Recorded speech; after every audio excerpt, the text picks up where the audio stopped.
Tuesday morning அன்னைக்கு காலையில் 11 மணிக்கு மேலே இருந்த சில வேலைகள் தான் இன்னைக்கு vlog-ஆ ஷேர் பண்ணியிருக்கேன். மழை எந்த நேரத்தில் பெய்யுது அப்படின்ட்டு நமக்கு கரெக்டாக தெரியறதில்ல.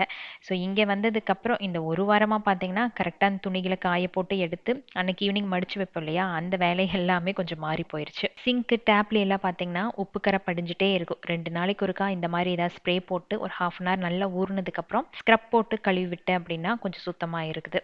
ஸோ சிங்க் ஏரியாக்கெல்லாம் ஸ்ப்ரே பண்ணி விட்டுட்டு நம்மளோட கார்டன் ஏரியாவில் மழை வந்தங்காட்டி மண் ஃபுல்லாக அந்த கிளாஸில் படிஞ்சிருச்சு. அதையும் நல்லா க்ளீன் பண்ணிவிட்டு காலையில் வாஷ் பண்ணி வச்சுருந்த யூட்டன்சில்ஸ் எல்லாம் அந்தந்த இடத்துல எடுத்து வச்சாச்சு. வாஷ் பண்ணுறது கூட ஈஸி, பட் அது மறுபடியும் அந்தந்த இடத்துல எடுத்து வைக்கிறது அப்படிங்கிறது பெரிய வேலை தான். இந்த மாதிரி வேலைகள்லாம் காலையில் 11லேருந்து 12க்குள்ளே நான் முடிச்சிருவேன். ஏன்னா கொஞ்சம் ஆக்டிவாக இருக்கும் அந்த டைமில். அதுக்கப்புறம் என்னை எந்த வேலை செய்ய சொன்னாலும் செய்ய மாட்டேன். எனர்ஜி நல்லாவே டவுன் ஆயிரும். நீங்கள் எந்த டைமில் ரொம்ப ஆக்டிவாக இருப்பீங்க அப்படின்ட்டு கமெண்ட்ஸில் சொல்லுங்கள்.